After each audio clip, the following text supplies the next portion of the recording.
Good evening. Time being 6 o'clock, I call the August 27th meeting of the Police Station Building Committee to order. Just a note to everyone, all citizens are welcome to attend public meetings in person. To view the live meeting remotely, citizens are encouraged to watch the live stream on the Franklin Town Hall TV YouTube channel or the live broadcast on Comcast Channel 9, Verizon Channel 29. To listen to the meeting remotely, citizens may call in using this number, 929-205-6099. To participate in the meeting remotely, citizens may join a Zoom webinar using the information provided below, which is the Zoom ID of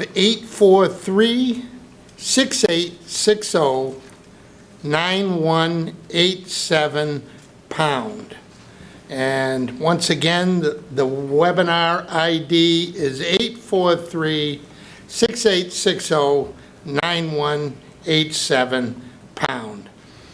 And any participants who wish to speak during the webinar must enter their full name and email address when joining the webinar. All participants will be automatically muted upon joining the webinar. In order to speak, participants will need to select the raise hand function to request to be unmuted. All speakers will be required to state their full name and street address before commenting. Okay, we'll move right into the agenda. First order of business is approval of minutes. I'd entertain a motion to approve the minutes from October 30th, 2024. So moved. Second. Motion and a second. Discussion, additions, deletions. Seeing none, the vote will come on the motion. All those in favor signify by saying aye. Aye. Opposed? Motion carries. I'd now entertain a motion to approve the minutes from November 14th, 2024. So moved. Second. Motion and a second. Discussion, additions, deletions. Seeing none, the vote will come on the motion. All those in favor signify by saying aye. Aye. Opposed? Motion carries. Once again, entertain a motion to approve the minutes from February 25th, 2025. So moved. Second that. Motion and a second. Discussion, additions, deletions. I think I was not present, and it just says I was, so. Okay, That's the only thing. we'll make that adjustment. Okay, with the maker of the motion and the seconder? Yes. Okay. Any further discussion, additions, deletions? Seeing none, the vote will come on the motion as amended. All those in favor signify by saying aye. Aye. Opposed? Motion carries. And lastly, to entertain a motion to approve the minutes from August 6th, 2025. So moved. Second. That's right. You can make that, you weren't there. I wasn't there. No, that was a tour. Oh. Oh, I But wasn't. it's Oh, okay. it's I was because, there, I'll make that motion. it doesn't matter.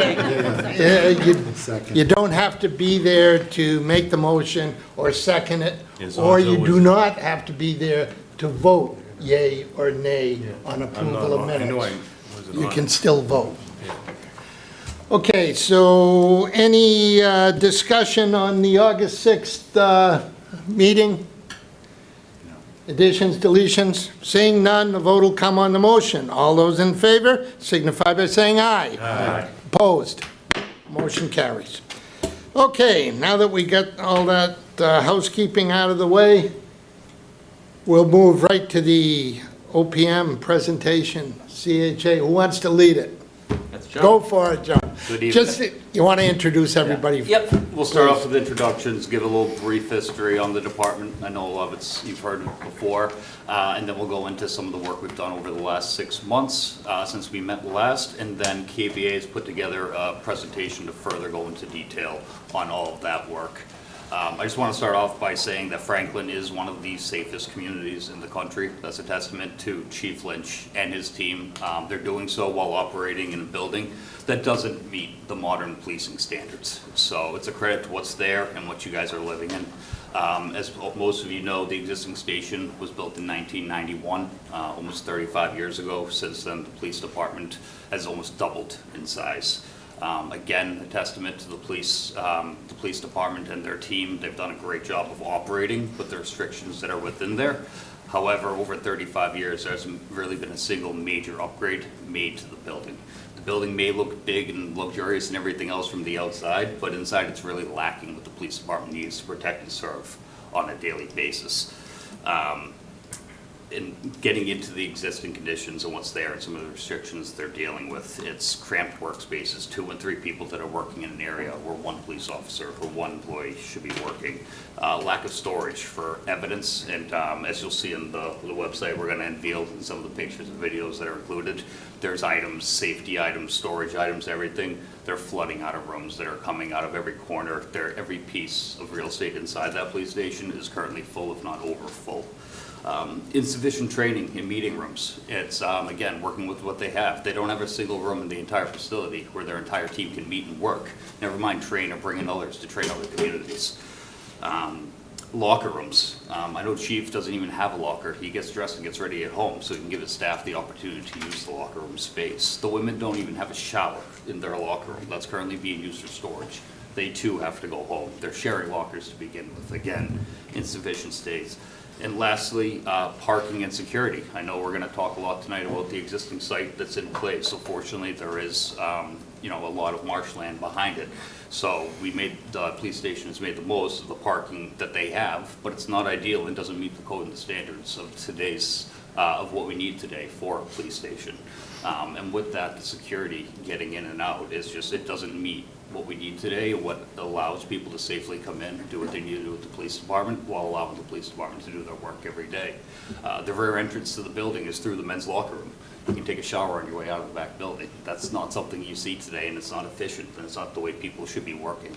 So we'll get into further detail on a lot of these things, what we've done with the police department to understand how they've been working with that, some of the things they hope to maybe achieve in a new department.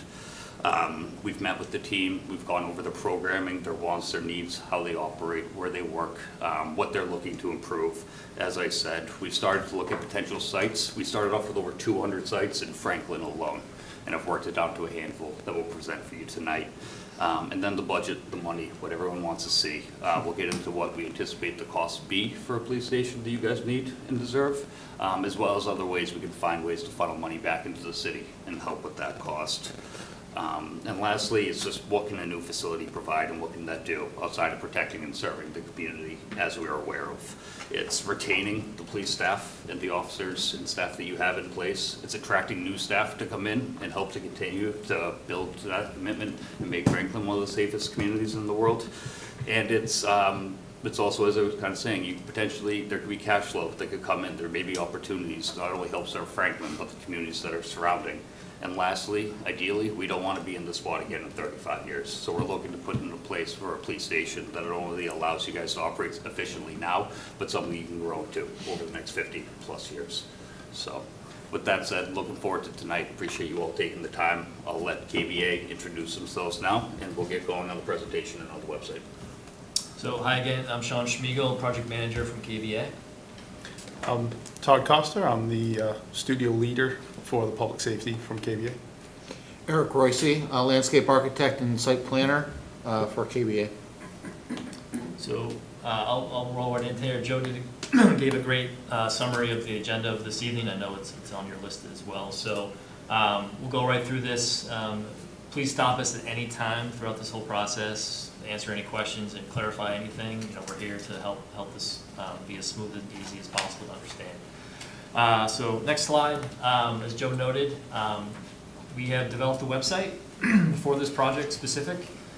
which all the information that we've been gathering to date is currently on this website. It was launched actually as of yesterday. So there's a QR code on the website, on this presentation this evening. We also, I'm going to draw a blank on the actual website name. We changed it around. FranklinMAPoliceProject.com. Yes, we changed it a couple times. So that's live as of yesterday. So please go on there and ask any questions throughout that area. The QR code is there. Next. As it was noted previously, we are scheduling some building tours for some stations that have been completed in the recent years, all through ourselves and through KVA. So as the week of middle of November, looking to go to Beverly Police Station and Needham Police Station Public Safety Building. I'm sorry, Leominster Station, Police Station in the middle of November. And then early December, looking to go to Needham Public Safety.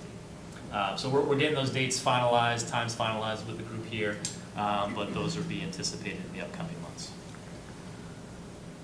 Next, there are some other scheduled existing station building walkthroughs. We've coordinated this with the police department. So as shown on screen here, on September 13th, which is a Saturday at 1 o'clock, Tuesday, September 23rd at 6 o'clock, and lastly, Sunday, October 5th at 6 o'clock. So this is open to all public. Anyone that's interested in viewing the existing station, whether it's Chief Lynch or some of your staff would give the tour. Those of you that were at the tour last, it was very thorough, very detailed, and it was very eye-opening for folks that have not been there in the past. So I encourage, I know you've all been there, but at least the public to go to these open houses.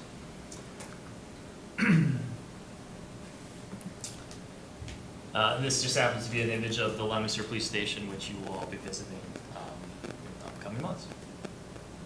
So I'll just dive into our study process. So what Joe noted, we sat down earlier this year with the police department with some questionnaires, looked at the existing facility, looked at the inadequacies, and had a question to both the deputy chief, the chief, some other support staff and command staff on the needs and necessities of the department. So what we do, not only with the interviews,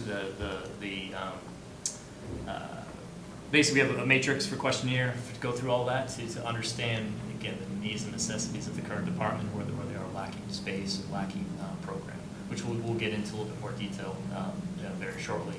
And then really start looking into the efficiencies or the inefficiencies in the current building and how we can make that better.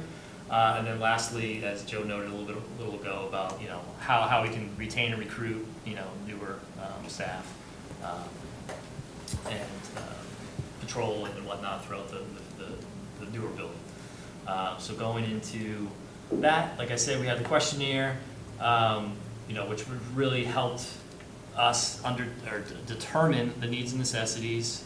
Each of those spaces have a specific square footage to design to. And those specific requirements, obviously tallying all those up will give us an overall building square footage and a building program for us to work through this whole process to understand site fit out, site analysis and so forth, which again we'll go through in more detail. So with that, after all of the meetings and the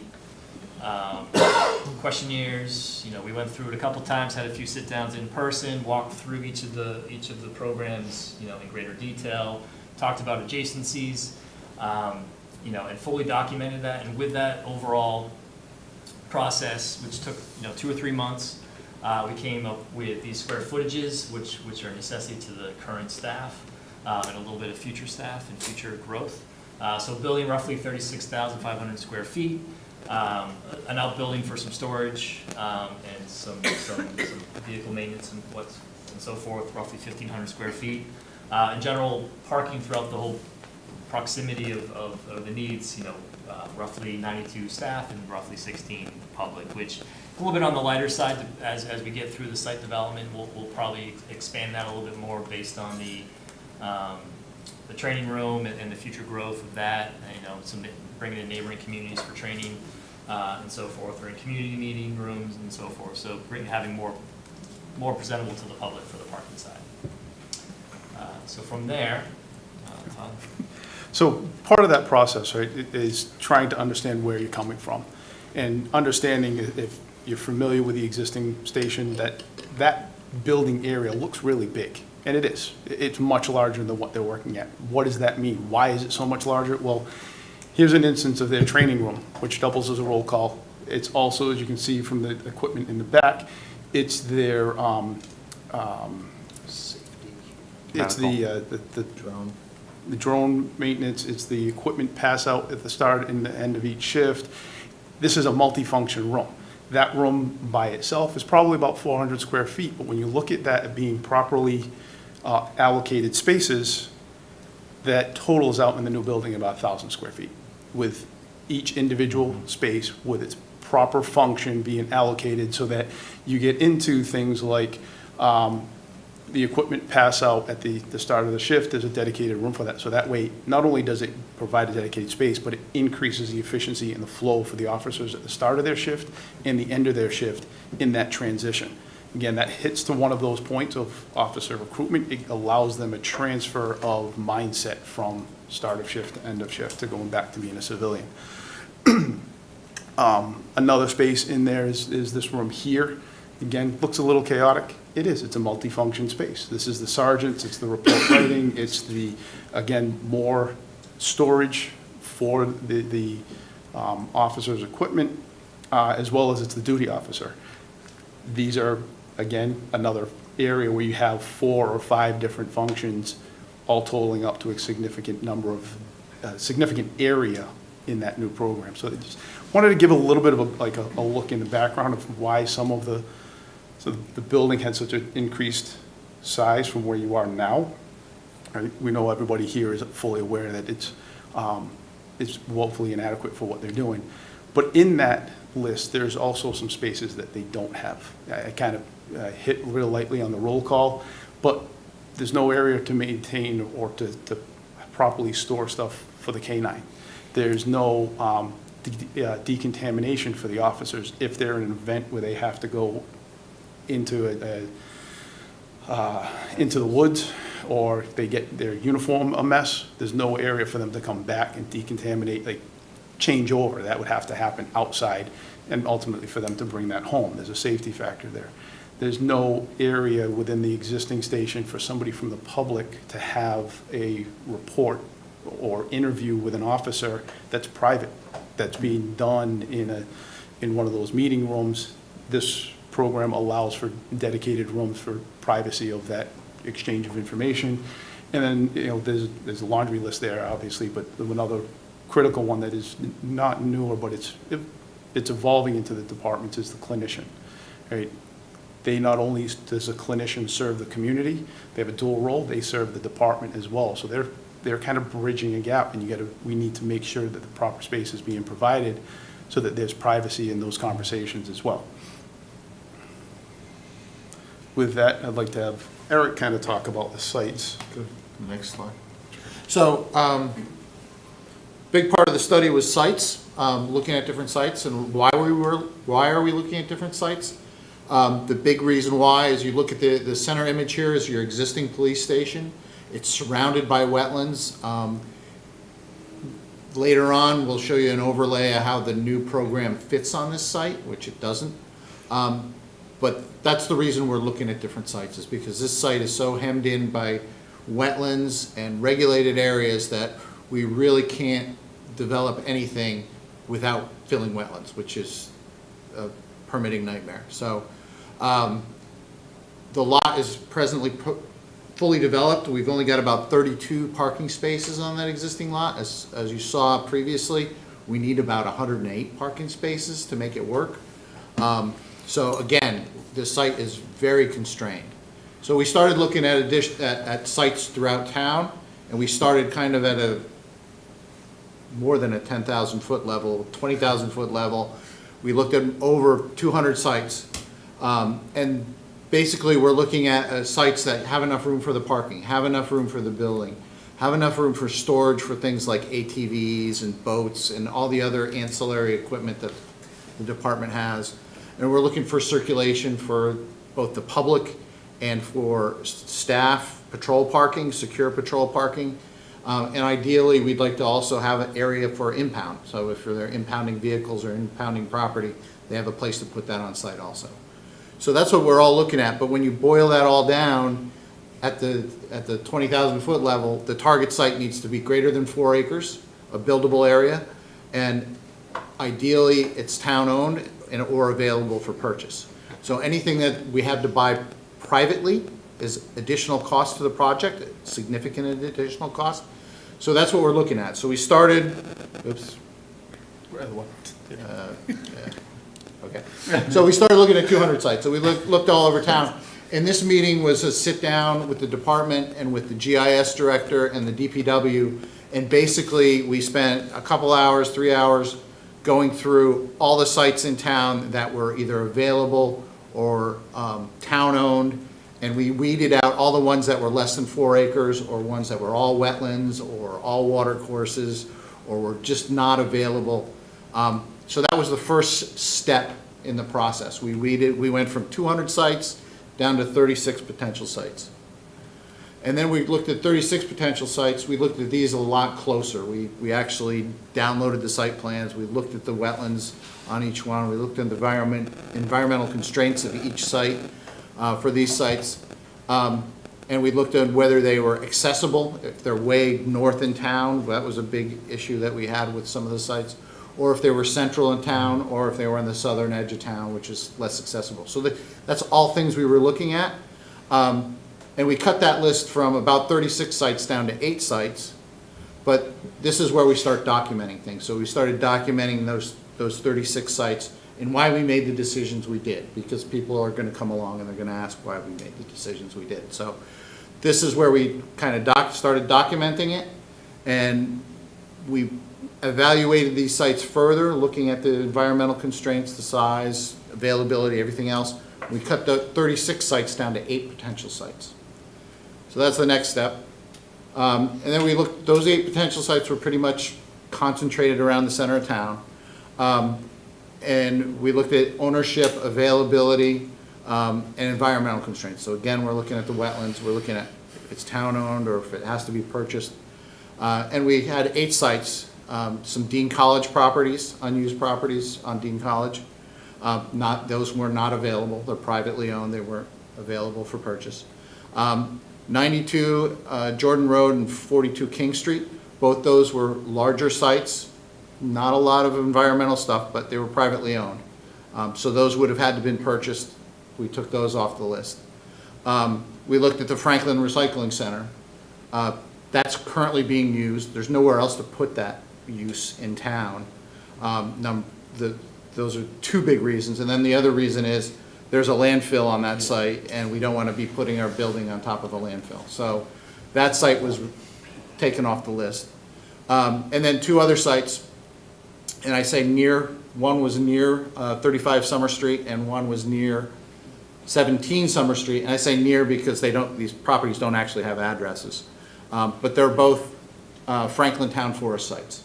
So those were taken off the list, 1 because they're town forest, 2 because one of them was not in a good location for access to the rest of the town, and 3 because some of them had environmental constraints, wetlands, and then the town forest. Probably not a good look to be building a police on town forest.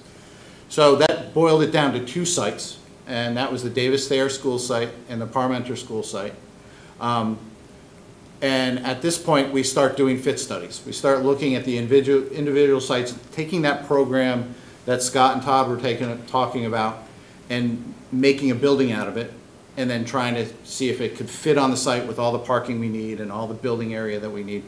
So we started, just for posterity's sake, looking at the existing police site. And you can see here, with that new building and 108 parking spaces, not even 108, 80 cars on this drawing, we cannot build on that site without filling significant wetlands. I mean, we're talking probably going to Army Corps of Engineers and all that to try to get this permitted to be able to build it here. So this is one of the reasons we're looking at all these sites, and this just kind of further justifies it. Eric, before you jump into these two, that Yeah. entire matrix Eric just saw with the 36 sites and evaluation criteria going across, that's all available on the website as well, if anyone has any questions. Please feel free to take a look. Yeah, and before I jump into these fit studies, if there's any questions, like I said, stop us. So we looked at the Davis Thayer site. Again, we're taking the program and the parking numbers that were developed in the programming phase, and we're trying to apply to the Davis Thayer site. It's a currently developed school site. There's a ball field on the site. I think there's a playground on the site, existing school building on the site. All that would have to be removed as part of this construction. Also, as part of the construction, as you can see here, is pretty much the whole site gets developed. There's not any room to do anything else on this site once it gets developed. It is town-owned property, so that doesn't factor, it's not an additional price for acquiring property. But it's also under as you can see, it's under our target size of 4 acres. We were really looking for a 4-acre site. We're more than a half acre under that for this site, and it really shows that there's no area for expansion if we go with this site here. Excuse me. Through you, Mr. Chairman, you should ask. Yeah, no, that's fine. So when you're talking about Davis Thayer, you're talking like we would need to do a 4-story building almost to. It's a 3-story building is what's shown here. It's If it would we be a very did- tall building. But if we did a 4, then it would meet your criteria? It's still, so part of the challenge, right? Yeah. What we want to look at is, not only are we trying to set you up for success for the current department size, we're also trying to look and project, as best as we can for some of that future development expansion. And really, and I was talking to the team earlier, like, if you can think about the big red X that you'd see on, Family Feud. Family Feud, right? Yeah. The existing site, big red X, right? Don't want that. This site, we could make this work. But in our feeling, our intuition, we're not setting you up for that future opportunity of not putting you in the same predicament you're in today, where 20, 30, 40 years down the road, okay, our department's grown, now what do? We can't do anything here, okay, we've got to build a new building. It just, in our personal opinion, in our gut, we wouldn't be doing the town and you folks justice if we said, this is a perfect site, let's go. It does pose problems or challenges from that aspect of in the future. It's going to be extremely challenging to develop what you might need there. We don't know what that is, so we're trying to predict some of it. Secondary part, it is a more congested and developed area, a lot more happening, a lot more challenging for the department's workflow. You can see that parking area that's kind of to the, we'd call it the north, the top of the page, is really challenging. That's the staff parking for the staff coming in and out of work every day. It's not a conducive workflow. It's not a simple workflow for getting the department, the officers in, ready for shift, and then back out. So that's another thing that we try and look at, as well as everything that's going on in the community. It's really kind of hard to, lack of a better way to say it at the moment, like just a loss of words, it's hard to hide some of the activities that the department has to deal with. We don't like to try and put that out on public display, and you got a lot going on in that area that it would be challenging to Yeah, master. no, I'm agreeing with you. This is what I need. I need these bullet points Yep. that you're doing, because I'm gonna get a lot of these questions. Absolutely. That's why we felt as though it was kind of a necessity to pause here, because we know that this is a site that's being talked about quite a bit. And it's, like I said earlier, could it work? We could work. We just don't feel as though we're setting you as a community up for success in the long term by saying, oh yeah, we can build this here, right? And our due diligence and being responsible stewards of what you've asked us to do, we need to be honest with the committee and with the community to say, this really is kind of that orange or yellow X. Like, we don't recommend this one, and you'll see why in the next slide, but it's possible, but not a recommended. And part of what part of what Todd is trying to say is like the top part of the sheet here, that parking there would be the patrol parking and the staff parking. There's also impound in there, there's also vehicle storage in there. That's all kind of exposed to the street unless we start putting berms and fences and stuff up. And it's really, we don't have the room to put berms or vegetated buffers along the street there. It would have to be something more severe, like a fence or a wall. No one wants it to look like a compound right there in the Exactly. center of town. Right. No. To that point, we can continue to go up, but you add a floor, that's 15 or 25 employees, where are they parking? You go up another floor, you're running into that same issue, so we think we can make it work for their current program. but- Lastly, I don't like a full, I don't like that. That's why, Okay. yeah, I do not want, I don't think it's conducive even to the staff, because they would never even see the people in charge. They'd be up on the top floor, and I just don't like it. Yeah. So you had a question? They might like it, but I, No, in that rendering, do you know how many spaces you're showing for parking? We're showing, I believe it's 213. Okay, that's what that number is. So that's above the 180 that you Yeah. determined would be necessary? Right. Okay. Okay, 1 second, TJ. Bobby? I agree, I mean, we're getting a lot of pressure about the Davis Thayer site, there's no doubt about it. Everybody out there wants it, the Davis Thayer, it's in the center of town, easy to get to Dean, that's all they keep on telling us. I mean, but what I'm trying to say is if you go up four flights, it's gonna be more expensive than 3 flights, correct? So that's an issue I want out there too, because Yes. if you have to go up 4 flights. There's more also expensive. the factor that there's a certain amount of building program that wants to be on the first floor. Like the Right. Sally Port has to be on the first floor. Detention cells probably want to be on the first floor. Public interface and Yeah. patrol, really. So Yeah. public interface, patrol, detention, Sally Port, all that really wants to be on the first floor. You can only get so small of a footprint. Right.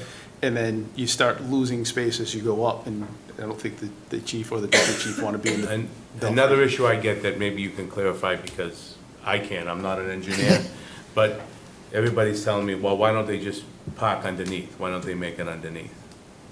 So if you can explain to me why and why not? Why not Yeah. dig down and you can only go so far down when you start really increasing that cost. That cost just keeps going higher and higher the more storage you get, because you're trying to stay out of the details, because us architects Yeah, no, like but I details, just- but you, Yeah. you start to get into a very complicated structural element, and it gets even more complicated when you start putting the essential facility, which is what a police department is. Everything else is crumbling around. The station, police station, a fire station, a hospital have to stay, the essential facilities. So they're 2 times more robust structurally for resisting snow, wind, and everything else. So that just keeps rolling that price tag up and up and up, as we go more stories. Thank you, that's all, that's my points, that's all. TJ? Todd, I'm just looking at it, do we lose the outside Yes, structure for the, housing, some of the things that we Good- use good but don't catch, use them on a Steve. So- regular basis? because of this site, and we do have a little bit more parking than we have that's in the program, but because of the site, you kind of lose that, we call it an outbuilding, but it's a reduced cost structure that helps us to kind of control some of that initial dollar per square foot value, right? We use Storage that. stuff. Yeah, storage. It's a cold storage building, if you would, not really cold, it's tempered, but, Cold hidden storage. right. It's not used every day. It's off to the side, and it can be accessed as needed, but we find it's a valuable element, and again, that as an element helps to reduce that building cost, because it's a little bit, less expensive to process to build it. And the other thing, because I've talked about it a lot, but if we don't want to go up to 4 stories, and we don't want to go down into the ground because of how much more it will cost, then the only thing we can do is bump out. And we don't have a lot of room to bump out, and anything we bump out, we're going to lose parking, but we're only bumping out because we have more staff, because we need more space. Right. And we're now going to take the parking that is used for that, and there's really no place for them to park. The reason I've been strong on having, 4 or 5 acres or something with the ability to expand, is that we have options.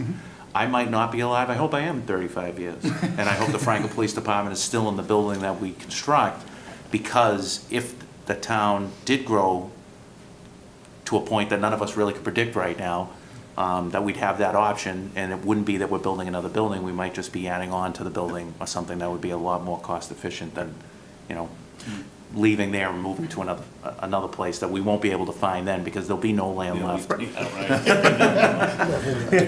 You bring up a really good point, Chief, because I do want to kind of roll back to something that Sean talked about earlier, which is the questionnaire that came out. So we're not looking at this as just today or our best guess as to what the prediction's going to be.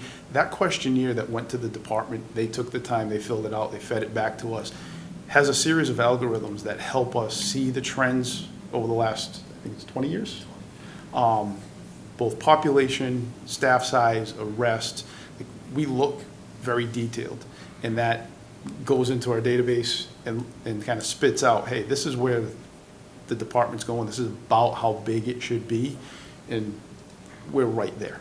We're right there as to predicting that out, and that does help us to predict that 30, 40-year worth of growth, so that we're anticipating as much of that as possible today to try and make sure that we're not putting the community in a difficult situation.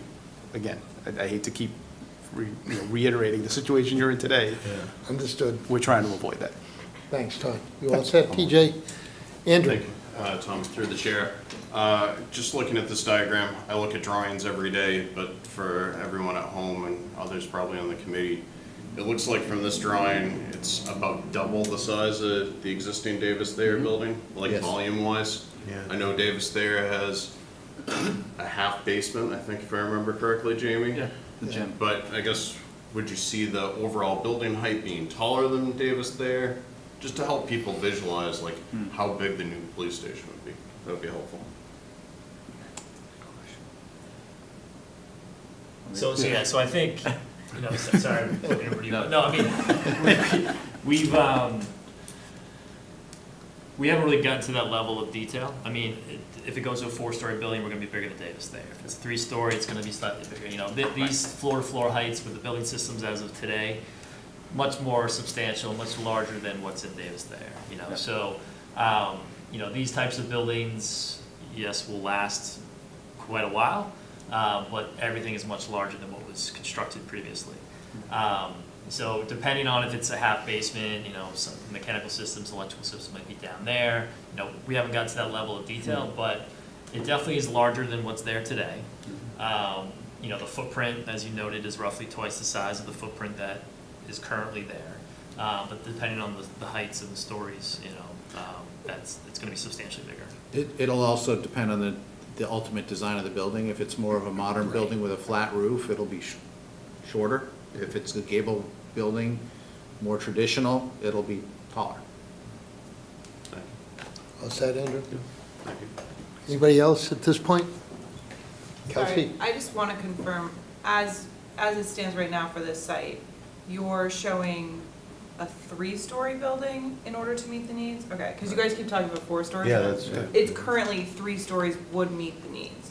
Yes. So you're talking about a potential 4-story if the department got larger and they were. It would For be, future expansion. And there is a challenge to that, because I've been faced with that question plenty of times. Oh, let's just stiffen the structure, make a bigger structure today to accommodate adding another floor on in the future.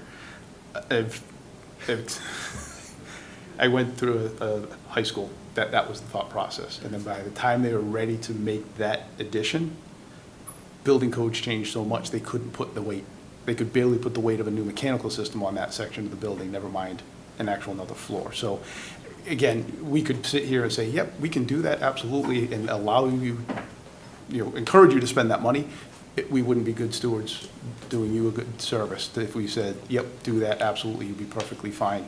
Again, it's just our experience, our gut. We want to make sure that we're being as transparent and as open as possible with you in that scenario. So, yeah, I wouldn't pitch that to you as a community to say, yeah, the 4th floor would be perfectly and easy enough to do. And then just another question, so the adjacent lot next to it, is that Dean College? Yes. You didn't know? Yes. Okay. Yeah. Okay. We did look into that, it's unavailable. Yeah, no, it just, you know, in the terms of like a future expansion, you know, it is something to consider that you potentially could purchase land and expand. I have seen it done, but not usually. You don't want to bank on that, but it's just something to keep in mind. I will just say with future expansion as well, we've definitely seen it over the last 5 years, more than, I don't know, however long, but construction costs and escalations are something we deal with and have to speak to on a daily basis, and are only continuing to go up. And it's not just adding that fourth floor, you're reworking the site, you're trying to build around an existing police station that's operating every day. You have to look at everything from a structural standpoint to keep that up and moving while building onto it. So while we could just say, yes, you're adding X amount of square feet, and you can look at the numbers we're gonna give you in a little bit and try to do some math, it doesn't really add up, and it doesn't account for not only the escalating costs, but also just what's involved in that and the impact that would have on the force and the department. Which is why, to Todd's point, we would be fiscally irresponsible to tell you to bank on doing that in 5, 10, 20 years. Any other questions at this juncture? Todd, I think you had the ball, or, I don't know, one of you had the ball. So the next one is Parmenter, that we did a fit studies on. And again, the fit studies are just preliminary things to make sure we could fit the program that we've talked about onto the site. So we did a preliminary fit study for the Parmenter school site. This particular fit study would require a wing of the school to be demolished. But the Parmenter site is a large site, it's 20.4 acres. Not only does it have the fields that are in back of the school, but there is some room, there's a slope, it'd be plan left here, toward the bottom of the plan, that goes down to some wetland area, regulated areas, so there is room to put additional program on this site, if that's ever needed. It's a town-owned site, so there is room for future access. And then because as the plans progressed, we're looking at the Parmenter School a little closer, so this is the aerial of the existing school. You can see how the bus drop-off works there now. The school has been, the last day of school there was in June. I believe the Park and Rec has moved in here in the interim. But you can see all the program, the parking that's there now, the play area that's there now, the basketball courts, the softball field, and how that works now, so. Part of the conversation here, as Eric brings up, nope, you're fine on the next one. Part of the conversation here with the department was actually beneficial to, again, be in an open dialogue with the department as we're looking at these sites is, King Street feeds right up to 140, as well as it feeds up to 495, and it really helps them as they're dispersing at the start and end of shift through the town to their sectors, distribute quickly and effectively and get that efficiency in getting the staff out on patrol. So it really was, kind of that, again, going back to the Family Feud, this one was the kind of the green check mark that came up with, wow, this really does service the community, service the town in the most effective way possible. Not only the area of the site that's available for development, but as we start talking about the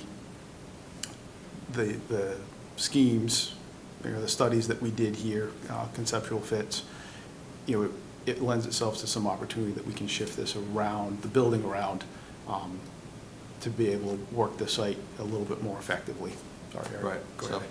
So we developed these sketches a little further, just to show the fit, how everything would work, how the fencing would work, how the staff parking. Here, the staff parking's out back, the patrol parking's out back, so it's not exposed to the street. You don't have all that storage and stuff exposed to the street. It also provides some green areas up front. So this conceptual fit shows a wing of the existing school coming down, and we were also asked to do a study where the existing school building could remain. So Again, this is a fit study. Both of these are fit studies. There would be a lot more work that needs to be done, a lot of decisions to be made if this was good to go forward, whether this is the site or not. That's your decision, not ours. And the next steps would be getting a survey done, getting all the geotech done, starting and getting all the setting up for the design, who's doing the design and how that gets done. So all the engineering still needs to be done, and that's kind of the next steps after decisions are made on whether this is the site or not. I do want to note, and you may bring this up, but to Eric's point in looking at it, we looked at it both ways. Fortunately, with this site having the 20 acres, there's enough room to put a police station that fits, allows for future growth for the police station, but also other town buildings, town areas. There's been talk of possible rec centers or other areas doing something else with the school to do that. There is room on both sides where, again, could potentially be next steps, depending whether it's this or another one, where we could actually look at a master plan for the town and how to not only maintain the Parmenter name and the site, but almost make it a complex where it can serve more than one purpose. So there's, we keep talking about future growth and the police station future growth. I just want to note that there's also enough area here for potential future growth for other areas in town. We are gonna lose a field though, right? Yeah. You would, but you would have room with some maneuvering to possibly get another one back in there towards the back right corner. Okay, And good. more than likely, you'll lose that playground also. Yeah, I can understand that, but we could also, I'm more concerned about, because Softball. we're in trouble Yeah. with fields. I'm on the rec department, so I would, if we could put a field there. Yeah. That's what my concern would be. Yep, and that was part of what Eric was bringing up, where there is some wooded land in area before Yeah, I- that, where we actually have a ways we can go back before we're hitting water, before we're hitting marshlands and all that. Again, we want to get out there, complete survey it, and do our full due diligence there. We didn't want to get ahead of ourselves. We know this is still just an option that's being considered, but we just wanted to look at it in a few different ways, given the flexibility of the site offers. Okay. Have you looked at the entire site to know how much of the 20 acres is buildable and how much is not Yes. with wetland? And generally, if you back up to the aerial photo,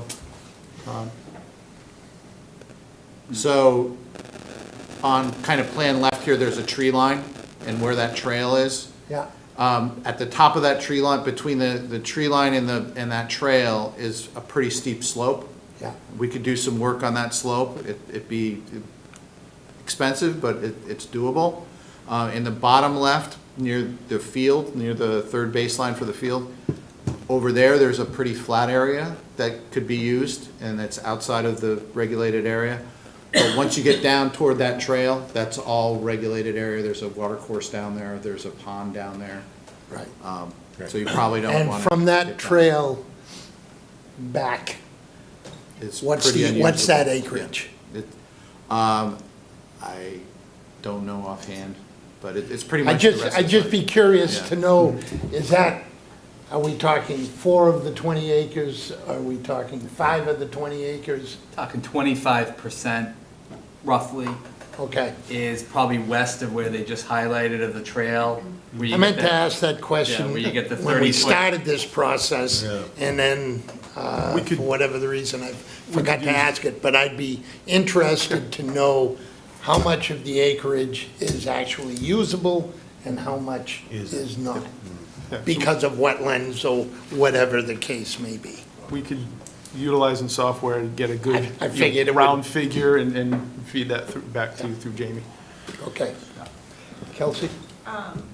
So, how many stories of a building to make this site work?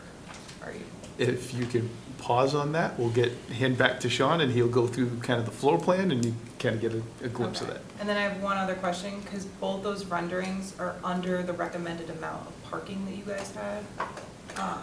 This one is actually, oops, right on, because you got 82 back there, and you got 10 on the side here. This area that's public actually would be able to utilize some of the existing school parking lot to feed that public number up a little bit more. Okay, because you had 213 in the. Yeah, the 213, That the- included public. the design, that 213 included all the public, as Eric just alluded to, but the design early on from the programming was 92 and 16. 16 might be a little bit light when we start talking about a public meeting room and a training room for the department. So we try and kind of balance and play around with that number a little bit as we're going through the design further. Yeah, I just wanted to, Yep. find out about the discrepancy between 213 and 100. Good eye. So, getting to your question about the footprint and the building floor plan. So, it's a two-story building with a lower level to the basement, so it's full 3 levels, but one level basement level. So the lower level is going to be building systems, building support with training areas, wellness, simulation area. The main level, the public interaction space. So I won't go through every space, but everything in yellow is that public access, or public or semi-public zone. So the large lower right-hand corner is that training room, meeting room, with some support spaces off of that. So storage for chairs and tables, restrooms off the main lobby, and then some immediate support, public, clinician office, some small meeting rooms, in that lower left corner or lower left portion of the plan in yellow. Everything in the dark blue is a detective's quad or a work area. Everything there, I can't read it. with In the light blue. No, I know, can you take that off, please?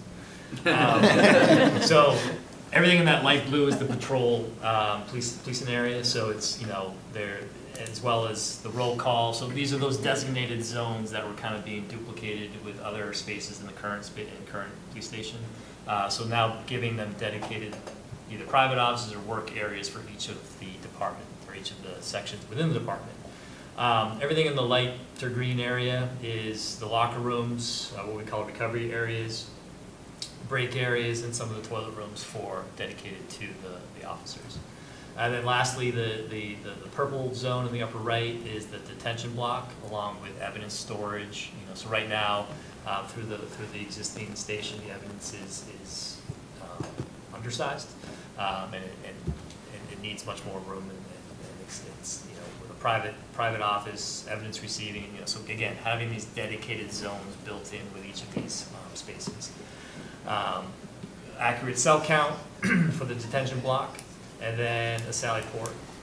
Right now, there's a single drive-through Sally Port at the existing station. This is showing 2 drive-through, but it also duplicates for a impound area, depending on some sort of evidence that needs to be stored or secured for a long period of time. Half of this Sally Port can be locked off or blocked off for extended periods of time. So it doesn't interrupt the existing operations with trying to take up parking spaces out back or so it's a security area within the building. Going up to the upper level. So again, lower left is administration. So chief's, deputy chief's office, captain's offices. And then the upper portion of the blue is the some more detective offices. So we get workstations, there's some growth in there for future detectives and any future departments within, the growth within that, whether it's I'm just trying to say computer crimes, stuff like this. It's stuff that it will be coming. I know there's minimum now, but obviously it's stuff that's coming. So potential growth there. And then again, some support spaces for mechanical, electrical, and so forth. So with the program that we took, with the questionnaires, we got to this level of design. Just to get our test fits out onto the current Parmenter site. This is the old one. So we needed to come up with a footprint so that we can start seeing the adjacencies. Again, this is just a test fit. This is not by any means the final floor plan. These are renderings that we took to give to our estimators. So being in a residential neighborhood, looking at simplified building architecture, gabled roofs, clapboard siding, double hung windows, just to kind of fit within this neighborhood. With a public entrance facing along King Street, training room along King Street, and the corner of the school there. So just, again, this is not set in stone. This is just something to get out there for our estimators and pricing. So next image, again, public facing, main entrance, welcoming, along with, again, the training room there in the lower right of the building. So with that, as I noted, we're developing the budget. So with the test fit of the site, the floor plan, the square footages, looking at the building materials, we went out to our estimators to start pricing this. So there's a full review by our design team, our engineers. We had building narratives, for current codes and stretch code communities.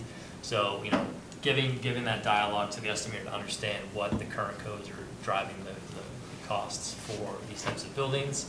And it's an estimator that we use for most of our projects. They're very well in tune with today's climate.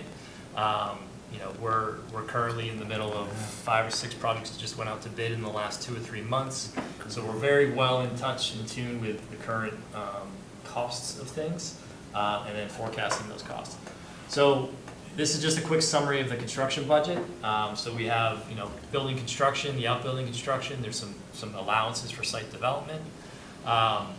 This one, we carried some costs for partial demolition of the parliamentary school, just in case if that is the case. Whether it's the entire wing, half the wing, some abatement, so forth. So there's allowance built into that. We have a contingency of those construction costs. Then we have the general conditions for the overheads and profits for the general contractor. So a straight construction cost with a potential of a spring of 2027. So we escalated out about a year and a half or so. Again, just building in allowances. This is not set in stone, but that's roughly $35.3 million. And then we always have roughly 5 to 10% contingency for an owner's contingency, just for overages and construction costs. TJ's wants.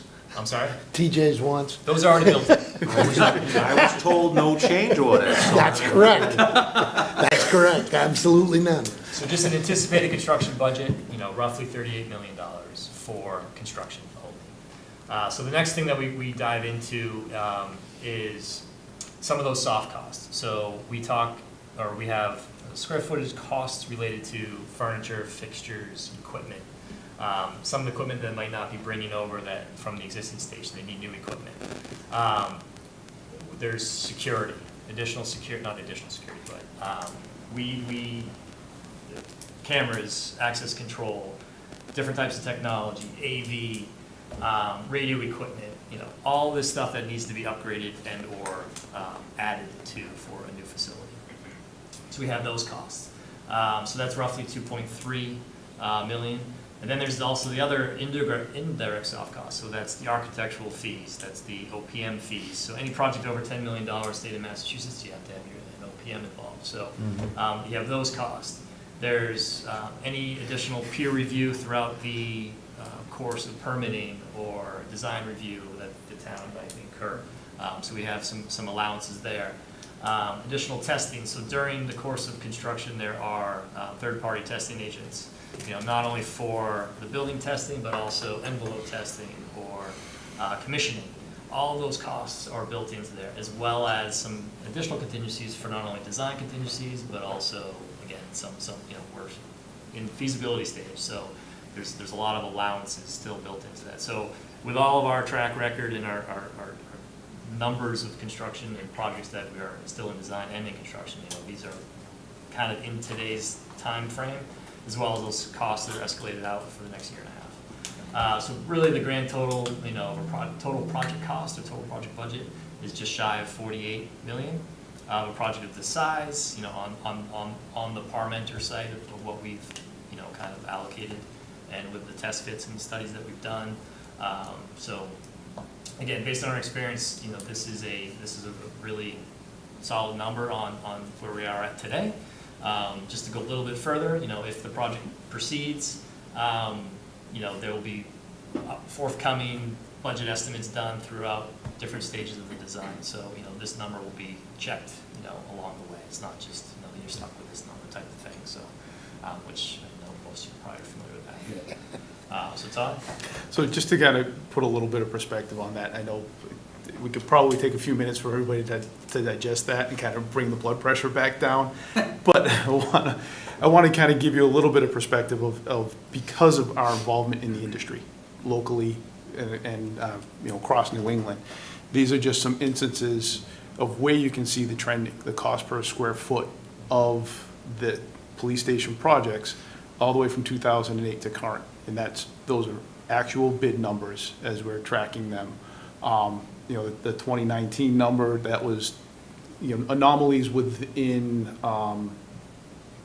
the sites and those two separate projects, ease and challenge, but it's a constant, upward swing. There's not really any time that this is gonna go down. And as you kind of see here, the trends of the, all the communities here on the left-hand side, areas when they're built, and we try and escalate those out to, 26, 27, and you can see that average number just keeps getting that little bit taller. Now, we are seeing right now, since 22, a little bit more of a leveling. It's not continuing to climb at that rapid rate, but there is a little bit more of a leveling as we're starting to come out of some of the shortage of materials and supply and demand type things there. We did want to kind of paint a little bit of a picture of you of where we are in the overall process. Remembering we are in a feasibility study stage. We do need to kind of begin that community outreach and engagement, which we are, from the dates that were listed earlier, and realizing that, ultimately we're going to be looking for your guidance and your recommendation as to how do you want to move forward for those next couple of stages, which include, the design development and the construction documents. But at this point in time, we'd like to kind of thank you for the opportunity to present all this information. I know it's a lot of information that we've thrown at you. We appreciate all the questions as we were going through, because everything's right on top of our head. So if there's any additional questions that you'd like. Thank you, Todd, Sean, Eric, Joe. Any final questions or any budget questions that you might have at this juncture? I mean, Sure, Kelsey. Sorry, I just want the two sites in terms of, because you went over the Parmenter square footage per floor. For the Davis Thayer site, is it roughly the same? Okay. Yes. So they're similar footprints Yep. on the sites? Okay. Yes. So in the Parmenter site, you're not building in the future, you're not building in extra square footage for future, the same thing that you're doing with Davis Right. Thayer, correct? So we're doing, in both of those, it's the same initial thought process, building in the foreseeable future that our requested information that the department gave to us, what that algorithm spit out. This is where the project needs to be. Yeah. That's built in consistently between Parmenter and Davis Thayer. What we're trying to say is Parmenter really gives you that opportunity that in 20, 30, 40 years, the department growth metrics change, requirements of program change that you need to put the addition on. Much easier and simpler to do at Parmenter than it would be if you're in Davis Thayer. Davis Thayer, put it in kind of simple terms, as I was talking to the chief, when they moved in, they were already kind of shoehorned in the current building, no opportunity for being able to expand. Our gut, our feeling is Davis Thayer is going to do the same thing to you for the next generation. And where that's really reflected is if you look at the site plans, Davis Thayer, that fit study, there's really not a lot of green space left on that plan after we do everything we have to do. Parmenter site has green space left, so that's green space that's buildable, that we could move additions into, that we could move, and we have the opportunity to shift parking or shift program on that site in the future if need be. Yeah, no, I understand. I just know that before you had said that you don't want to bank on future growth and that, both like adding an addition hinders your workability on site. So I just want it to be understood that both sites are the same scenario, except that Parmenter, we own more land around it. Built up. I just want to make sure that it's like Yeah. both the Yep. same, just one you would own more land. Yes. The only question I would have, thank you, the only question that I would have is the Davis Thayer, you lose that outbuilding though, so it's not, and that's very important for us, because that's gonna house our UTV, our bicycles, our bulk storage, like where would we put that if we lose that building? I guess, I don't know, probably don't have an answer to that yet, but, That might have to so go with there the is parking that garage. difference as well. Yeah. That building is important for us, that outbuilding. Yeah, there isn't is there a possibility of putting an outbuilding on that site? Because there's an additional, There's additional Maybe area, spots, there's, so. it's, I don't want to say it's not a possibility, but it is going to make it very challenging. You know, anecdotally, I would say that makes a great opportunity for digging that parking down below, like that, but then again, that just keeps kind of adding that cost and adding that challenge of getting that built, so. I think another thing too about the Davis Thayer site is like, as we discussed, there's really no backyard to the property. So, you know, the outbuildings and stuff like that is kind of, you know, secured in the backyard of the property, so, you know. Exposed. Exposed, sorry, that's a better way to put it, thank you. But basically, you know, you don't want to have that backed up to, you know, the residence areas. I think in short, yes, there is the opportunity to reduce some of the parking count, but then it just kind of hinders the future growth of, you know, stuff like that, so, for that property. no, I understand. I just want to make sure that it's clear to everyone that it's not like being hidden, that it can't happen. It could happen, it just would hinder the future. Okay, anybody feel comfortable just talking about the two sites that they've seen tonight? We're not making any decisions tonight, but just what their initial thoughts are on what they've seen. Andrew? Thank you, Tom. Through the chair, I think you guys did a great job at capturing between the two sites, you know, Davis Thayer, we'd have to go vertical with 3 stories. With Parmenter, you know, we've got that sloping site, so we can take that opportunity with the basement. We're also in a residential area with mostly, you know, if you look, I think it's Wachusett Street, mostly like Yeah. 1-story homes on that side. King Street in that area is not really built, you know, it's mostly 2-story homes on that side. At most. You know, to be honest with you, it kinda, the renderings looked a little overpowering with the other areas, so. But I think there's also an added benefit with Parmenter, that you've got flexibility where you can go, you grow out a little bit, maybe you can drop that building height down, maybe you can make it blend in and not be a beacon, sorry to put that term, you know, of the police station, you know, right there in King Street, kind of nestled in, into that neighborhood almost. One thing I'll say with that too, you talked about going up 3 floors, and I saw some eyes pop when you did say that. One other advantage I would say to the Parmenter site, other than now having the setback in the backyard per se, is the land actually drops down into it a little bit. So you would almost be able to use that as a natural setback. We can use it once building up with construction, but it's also gonna have less of that factor of being very tall right in front of you, right on the main street. Exactly, and I think, you know, there's some advantages, you know, you won't have to excavate, there's some cost savings there. I have walked the site, and gone back, and I've tried to find the nature trail, it's practically impossible. It's not easy to find. Yeah, my son thought I was crazy, but very, very steep, especially down by the original section of the school. Further down Wachusett Street, it's almost like they had dumped rocks, you know, down a very steep slope, so it's some interesting geographic layout. You know, it's obvious there's exposed ledge there, so I think we've got to manage, you know, you can't go too deep more than likely, and I think that's where test pits and test borings and really truly understanding the site is going to be key.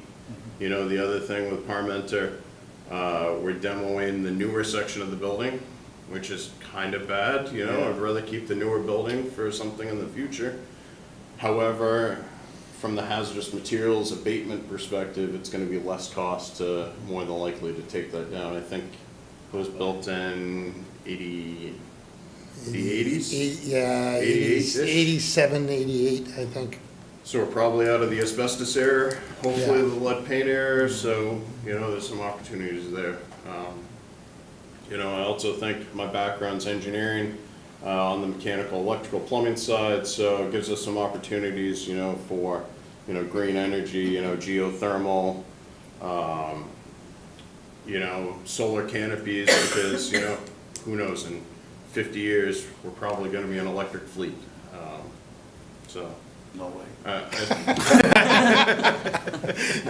I think we need to plan for that, potential, I'm not saying put the full electrical infrastructure in, but provide pathways, so Yeah. it doesn't cost us, millions of dollars in the future, so. Yeah. That's just quick take. Thank you, Andrew. Yeah, thank you. Jim, anything? I think, from my perspective, the Parmenter site operationally, I think you have more room. You can get in and out on King Street, I think a little bit easier than you can on Main Street. Gives us more room to expand if we need to in the future. It gives us that outbuilding that we need. The layout has everything that we need to function operationally. When you start getting into, you're pulling the speed trailers and everything we have, that Davis Thayer site with the bigger building on it is gonna be small. I just see it's gonna be constrained for us, where the Parmenter site is much more open and accessible, so, that's just my opinion. Thanks, Jim. Bobby? Yeah, I agree. I mean, I'm gonna need your input, maybe the chief and you guys. There's just another question I get. Why can't we build a smaller building on Davis there and still keep the active police station? So have two police stations. I don't think it's good. I'd rather have everybody in one area, but that's just one question that I get all the time. So, Chief, I know you can answer that better than anybody. I don't like it. I'd rather have everybody in one area, but that's just a question I get, so. Chief? I mean, if you were to look at other comparable cities and towns of our size with departments, usually even a little bit bigger than us because we're not the size we should be. Right. Personnel-wise. They all have a single agree. station. I agree. Not until you get into, like the city of Boston, Right. Springfield, Worcester, in which they may have, substations and things like that, Right. where they work out of different districts. The town's 27 and a half square miles, it's accessible, everywhere you go. So it's not like, and we're in different sectors and this and that. I just think the maintenance costs and, the upkeep and just the regular utilities of having two facilities, when we could end up functioning well and probably better in a single facility. And cheaper. I think it would be cheaper. No, I agree. I just wanted that to question. I do like the Parmenter site. I like it for a couple of reasons. I like it, I think it will fit there good. I also like, if we have the recreational department there at some point, and we have fields there, I think it's a great community reach with you guys being there and the kids being there. I think that's a good introduction to the police, to you guys, and you guys will always be there and you'll always be doing community stuff. I think that's a good idea too. So I do like that idea, so I'm all for Parmenter too. Thank you, Bobby. Brian? Through you. Yeah, I mean, I've changed my mind a little tonight, because I was getting a Me lot too. of pressure, like, for Davis Thayer, with some good points, but now, as Deputy Chief said, just the positives for Parmenter just totally outweigh all the negatives. So I'm definitely leaning more towards Parmenter right now, because again, we can grow there. Yeah. And just, you are gonna be constrained, there's no doubt about it. I just, so this has been a little hard, because, we have a lot of work to do convincing people that it Yes. shouldn't be in the center of town. But I think we're gonna be able to do this. And, again, when we throw that $50 million number out, it is a little hard to swallow. Sure. but that's what it costs now. That's what it costs, you know? You can't get these guys, oh, I could put a crew together for $10 million. No, you can't. You can't do that. It doesn't, it won't happen. Like, this is what sometimes I have to say stuff like that, you know? Because it isn't. It's gonna be, this is what it costs. Maybe it'll be 48. We'll save 2 million, great. You know, I mean, Who knows? right. Right. So that's where I'm at right now. Okay. And, I appreciate this thing. It Yeah. gave me a lot of good points to think about and to express to other people. Thank you, you did. Thank you. Kelsey? I do appreciate answering my questions, so thank you. Personally, I don't think I have enough information to confidently select either site. I do have questions on how many acres the Parmenter site is taking, because I know the whole site's 20 acres, but from my rough calculations, I believe that they're pretty similarly sized sites, like in terms of the area that you're taking for build out. Right. I could be incorrect, I'm just looking at renderings, over aerials, they could be in different scales, but I just think that they're very similar, so I do think that we're facing kind of similar challenges on both, other than we own land around it. So I just wanna, Right. I'd wanna know more information before I could confidently select a site. Again, not looking to make any decisions Oh, no, I'm tonight, just kind of getting an idea where everybody's head is Yeah, I'm just at the giving- moment. Understood. I have engineering background, so I see a lot of stuff, so like, this is I'm well versed in this, so I kind of just looking and picking out stuff, so I do appreciate it, though. Thank you for answering my questions. Thank you, Kelsey. TJ? I mean, long before this committee was, established, and the first time, once somebody even mentioned the fact that we were looking for a new site, I had similar discussions related to, where we would go, and so forth. And it was very interesting going through the whole process of what else is out there in town that we could potentially use. And there's not a lot of buildable land left in town, unless you're gonna start taking conservation land, town forest land. There might be a lot of open space, but it's not conducive to, building or anything like that.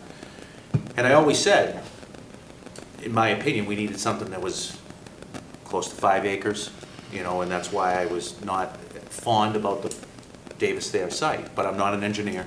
There was even talks about, redoing the, gutting the inside of the building and keeping it, but No. again, we ended up going, when you look at, we can't do that. It's the outside facade is just not built for a public safety building. When the earth starts to shake, we want the thing to basically hopefully withstand so that we're able to continue to do our job helping other people. And I've also stated that I didn't want to see 35 years from now that we would end up having to now move and go to another, the police department might have to go and build in another spot because they don't have the room to expand. So I'd say for all those reasons, we haven't been in the center of town for 35 years. We have been down on Panther Way, down by the high school. I'm sure everybody knows where it is. Center of town of Franklin, to me, is Stobart's to the Gabino Bridge. That's how I view the center of Franklin, as a law enforcement officer and someone that's worked here That's a good for this point. long. We're in a very mobile society. Everybody drives a car. Maybe they're driving a scooter because they want to save money, whatever it might be, but nobody's walking, every now and again. But I mean, most people, they're driving. You can get to us just as easy on King Street as, Panther Way or as Davis there. And the way we deploy, it doesn't really matter where we're at. The officers go to roll call, they jump in their cruisers, they head out to their sectors, and they respond to the calls for service. Their office is that cruiser for the 10 hours that they're working. So for all those reasons, I mean, I'm liking the Parmenter site and would welcome the recreation, the ball Yeah. field, everything That's what I'm else. We've been right down by the school complex for as long as we have. We've had the sculpture park next to us. I think we're a pretty good neighbor, and we continue to, we want to continue to do that, especially with the community policing front that we, Right. everything that we do in that regard. So I'm leaning towards, the Parmenter site. I think it would be the best option. And we know that there's not any other options really out there that we can use. So that's my 2 cents.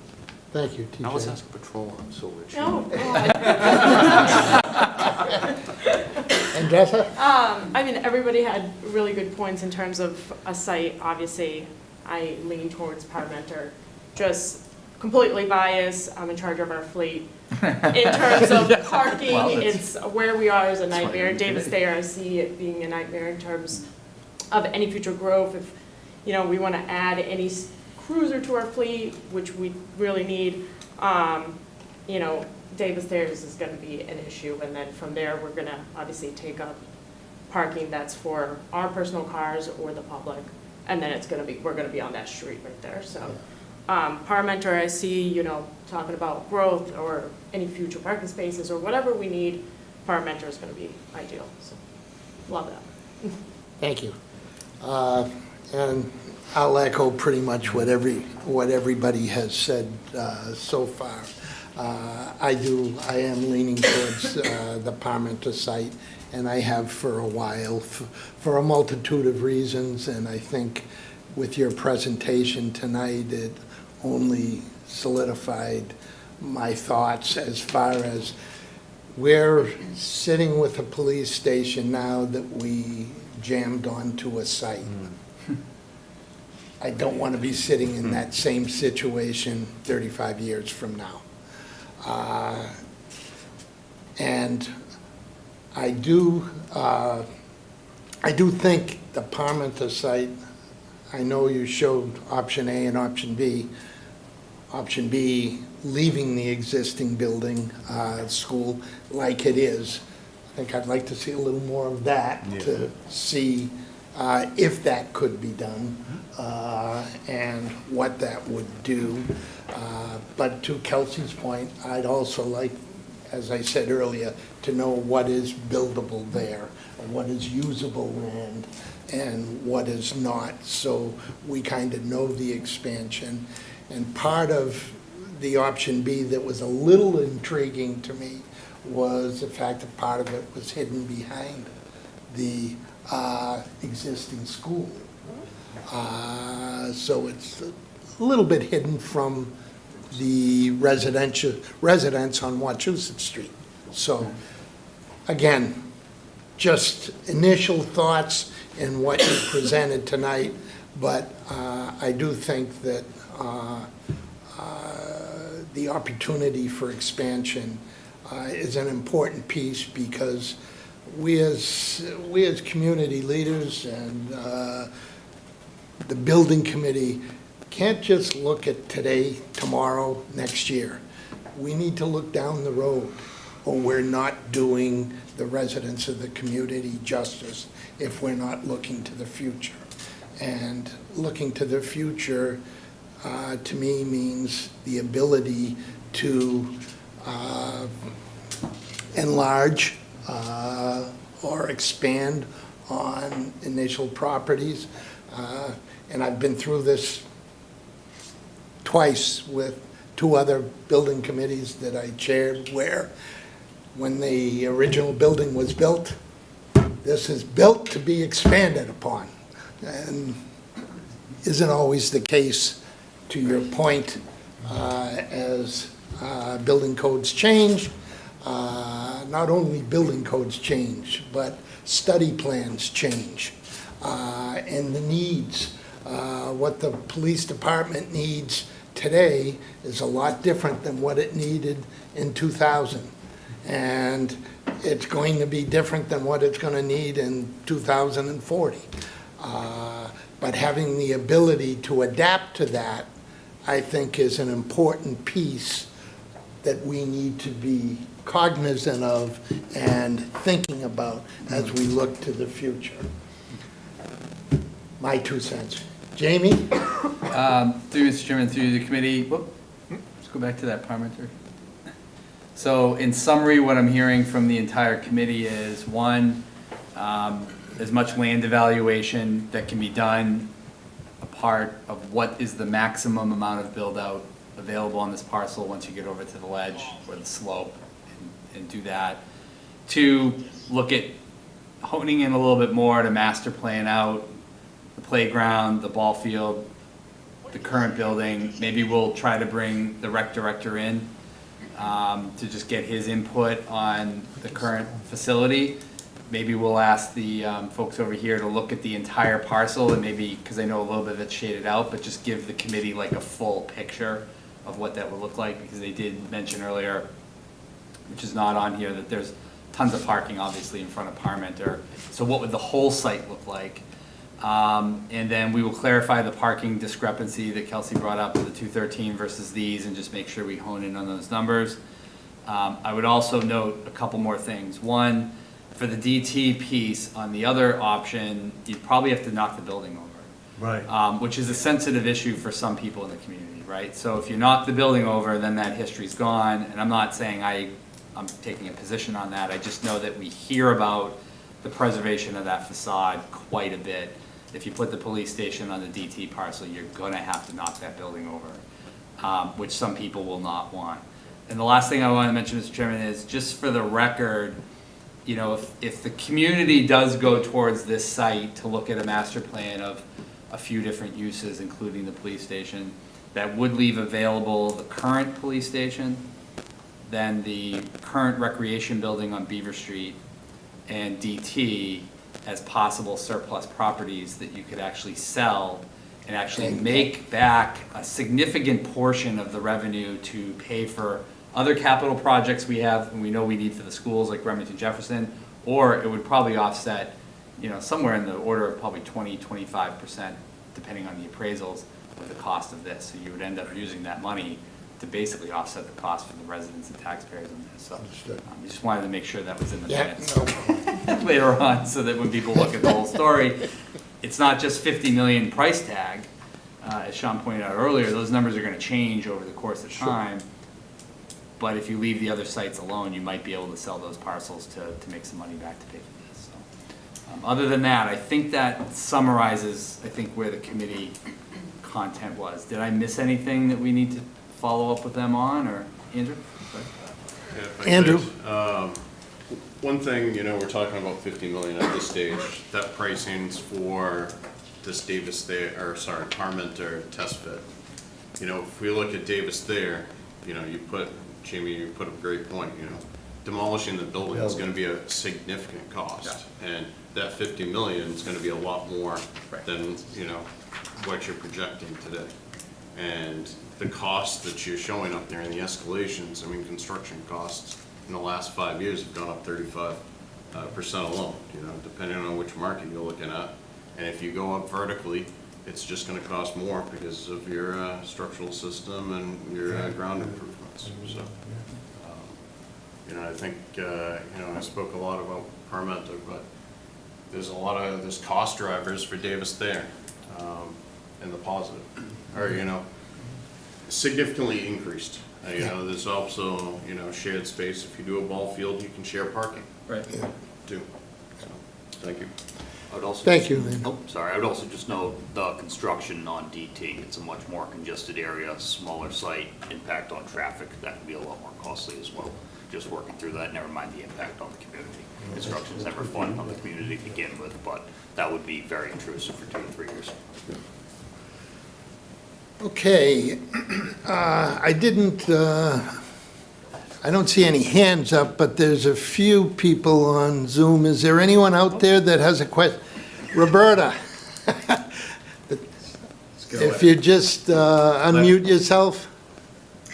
Good evening. Good evening. Roberta Ann, 1 Green Street, Franklin, Mass., lifelong resident of the town. Through you, Mr. Mercer, I just wanted to make a point this evening, as a former member of the Davis Thayer Reuse Committee, that for the roughly 18 months that we met, we vetted out this school, this piece of property, quite significantly with everything that would need to be done, to the point of the gentleman who presented tonight.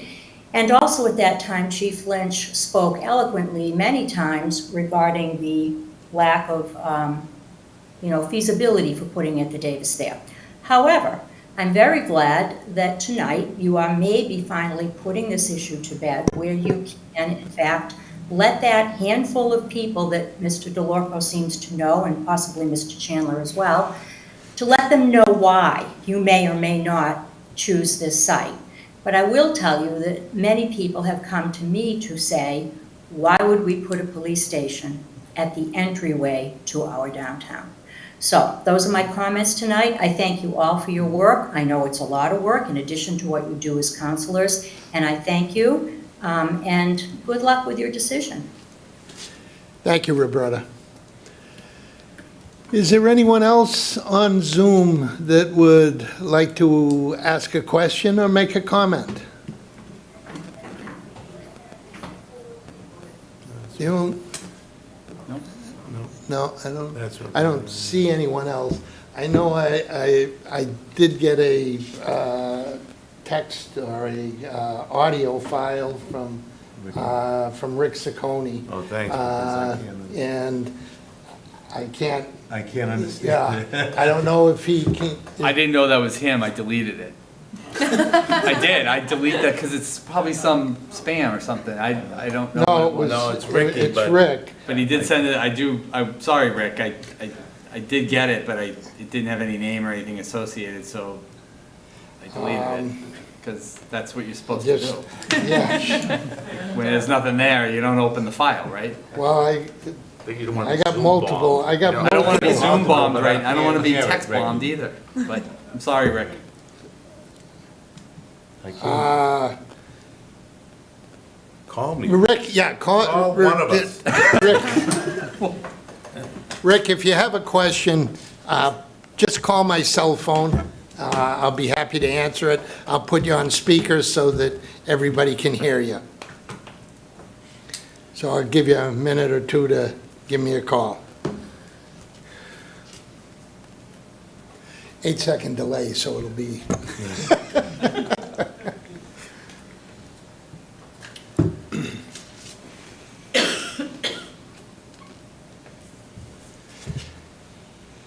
Jamie, what would our next, oh, I'm sorry. While you're waiting, just a Sure, clarification. Steve. Steve Sherlock, 13 Magnolia, Community Information Director, Franklin Matters, Franklin Public Radio.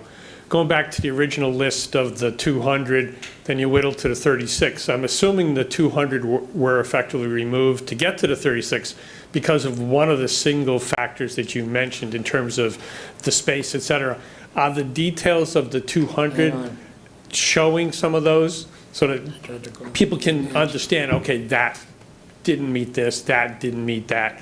If not, because I haven't gone to the website yet to go through to see what the info is, at least have them be able to make that, whether it was the total space or wetlands or something on the site that was the key driver to remove to get from the 200 to the 36. Granted, I think a lot of people are going to be focused on the 2, but there's still going to be folks that want to make sure to walk through that list completely, so, thank you. Okay. Jamie? Yep. Our next course of action here, they have some work to do. They have some work to do. I mean, I think based on the schedules anyways, you're not meeting again till late October, mid-October, late October. Some people are away, you got a bunch of other meetings. I guess it's up to the committee when y'all wanna come back and kind of see some revised concepts and that sort. If you wanna- Hey, Ricky. Mid-October, late October, Hold on. November. Okay. I mean, you have the open houses. All right, hold on. That people need to promote and get people to the police station. I mean, that's the big Just hang on part for one second. September and October is we gotta all try to get as many, I mean, there's nobody here, right? Yeah. And I get it, I mean, Community I mean that out of the, full- I know, I mean, Totally understand. you and Joel and Roberta are 3 of the highest level participants in everything. That's not where this is gonna be discussed. Yeah. We gotta get. Ricky's another one, and Ricky's I do always- have him, I okay. do have him online, so Jamie, I'll come Yep. right back to you. Sure. Rick, I'm sure you have a question or two. You are on speaker, and I'll put you next to the microphone so everybody can hear you. Say when. Now, Yeah, Rick Sacconi, Chestnut Street. Troubled by the exorbitant amount of money you folks are talking about. trouble that we just got done talking about the end of the world coming next year with a $4 million shortfall. But that's neither here nor there. As usual, my same argument applies in that there's no phone number. I came into the meeting late, and of course, there's no phone number to call in. So, how many times I've said this over the years, it's just a waste of time. I can assure you there's many of us in this community that ask the question of where did we get the money to pay these beautiful engineers that have laid out this fantastic plan for Parmenter.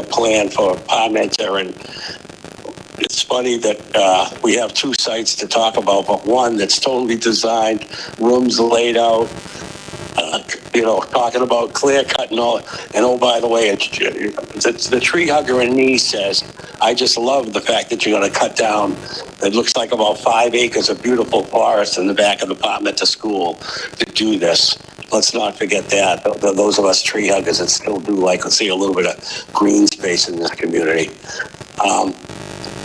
Just everything about this, there will be many of us that will never support this. Well, at least I can't say, I digress. I apologize. This old man will never support this, never, because Parmenter School should be for senior housing, because that's what we need up there on that end of town, and veterans housing up on that end of town. Davis Thayer is dead center in our community. It could be built. We could build it.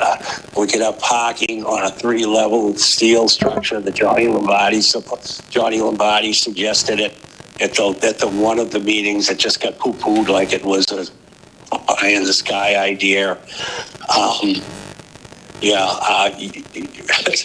I know I blasted all 4 of you individuals today because I think a couple of you have flip-flopped on this issue, because I have heard you say prior that you wouldn't support Parmenter.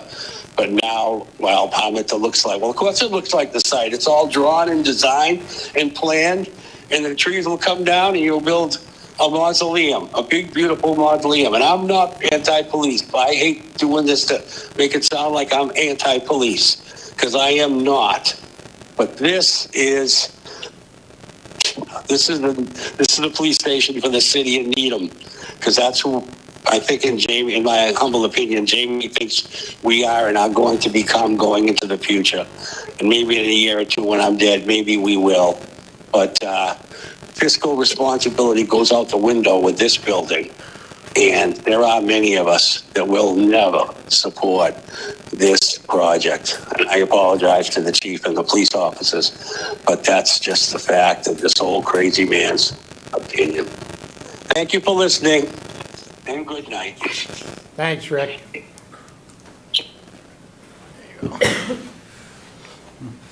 Okay, A date, when do you want to have another meeting? yeah, well, first of all, I'd like to have Joe, one of you, just address the fact that the expansion, or it appeared like more was put into the Parmenter site than was put into the Davis Thayer site, when in fact the building, it was the same footprint, correct? Correct. So that it could be, just because you showed it during the Parmenter site, doesn't mean that it couldn't be that exact same building on the Davis Thayer site. Is that correct? Correct. Except for the room. Yeah, Except for the outbuilding. except for the outbuilding. Understood, understood. Are there any trees going to be cut in the existing design, either A or B, that you have for Parmenter? Because I didn't think that there was. It's Could not be a for great expansion, deal. but you weren't cutting any of the trees down that are currently there now. Very little. Just curious. I didn't think of it. Very few trees coming down. Yeah, it's just where that driveway is coming through, where the corner of that baseball field is right in that tree line there. Oh, okay, yeah. And it's kind of where that driveway is coming out. Yeah. But if you look, that green cloud on either side is intended to be a pathway through the existing tree line, leaving as much of the existing vegetation as possible. Okay. There. Due to the restrictions with the water that's cutting across, we can only go so Right, far back. because there anyway, is that which will- brook. Exactly, From there's, Springs Pond, Yeah. Reaches Pond. Yeah. feet that you stay back from. So there is restrictions that are in place for that, that Understood. limits that naturally, and would still remain, you still have your creek, your pond, an enormous amount of wooded area. Even looking at the future expansion of possible master plan, I still think you're looking at a limited amount of trees. We'd still be able to preserve much of what's around there. Okay. Is there anyone else, anybody in council chambers? Any questions other than Steve anymore? You're good? So, next meeting date? General timeline. Yeah. Mid-October, late October, November. Well, when, What do you guys think based on our little cheat sheet of list of things? Yeah. A couple months or? It shouldn't be, I mean, It's in late October. yeah. Late Late October would work. Okay. Perfect. Let's see, mid-October.